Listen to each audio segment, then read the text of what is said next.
ইন্দ্রাণী গাঙ্গুলির কথা রাখতেই ১৫ দিনের মাথায় প্রেগনেন্ট হয়ে গেল কুসুম।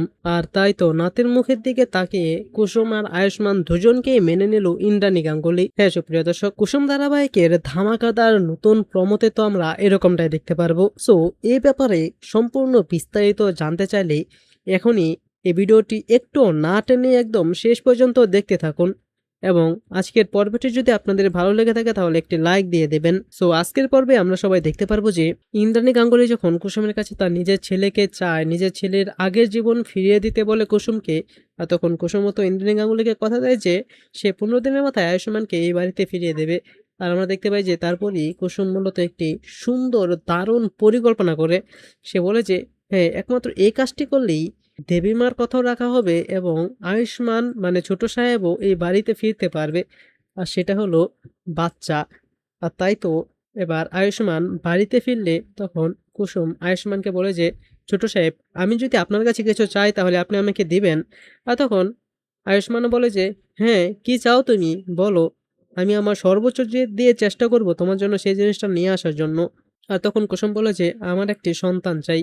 আর তখন এই কথা শুনে তো আয়ুষ্মান অনেকটি অবাক হয়ে যায়, আর বলে যে হঠাৎ করে সন্তান, সন্তান দিয়ে কি করবে তুমি? আর তখন কুসুম বলে যে কেন, আমার কি ইচ্ছে হয় না মা হওয়ার?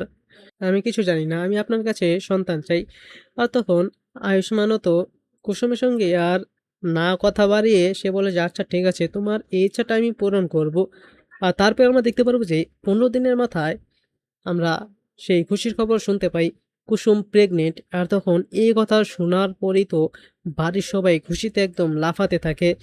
ঈশান, অনুশ্রী, রাজ সবাই তো মিষ্টি বিতরণ করতে থাকে, কারণ এত বড় খুশির একটি খবর। আর তখন কুসুমের প্রেগনেন্টের খবর শুনে তো ইন্দ্রাণী গাঙ্গুলি আর রাগ করে থাকতে পারে না। যতই হোক, এটা হলো গাঙ্গুলি বাড়ির প্রথম নাতি আর তার বড় ছেলের প্রথম সন্তান। আর তাই এবার সমস্ত রাগ অভিমান ভুলে গিয়ে ইন্দ্রাণী গাঙ্গুলি কুসুমকে তার বাড়িতে ডাকে আর সকলের সামনে কুসুমকে জড়িয়ে ধরে আদর করতে থাকে এবং বলতে থাকে যে কুসুম, তুমি আমাকে মাফ করে দাও। যতই হোক, তুমি হলো এখন এই গাঙ্গুলি বাড়ির ভবিষ্যৎ প্রজন্মের মা, এই বাড়ির বড় ছেলের সন্তানের মা হতে চলেছো তুমি। তাই আজ থেকে তুমি এই বাড়ির বড় বউ, এবং আমি তোমাকে এবং আয়ুষকে সম্পূর্ণভাবে মেনে নিলাম। তোমরা এখন থেকে এই বাড়িতেই থাকবে। আর তখন তো এই কথা শুনে বাড়ির সবাই অনেক খুশি হয়ে যায়। আয়ুষ, কুসুমও তো অনেক বেশি খুশি হয়ে যায়।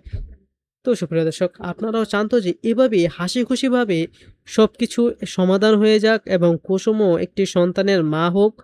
তো আপনারাও যদি এরকমটাই চেয়ে থাকেন তাহলে সেটি নিচে কমেন্টে জানিয়ে দিন, এবং এরকমই প্রতিদিনের আপডেটগুলো সবার আগে পেতে চাইলে এখনই আমাদের এই চ্যানেলটিকে সাবস্ক্রাইব করে দিন। ধন্যবাদ সবাইকে।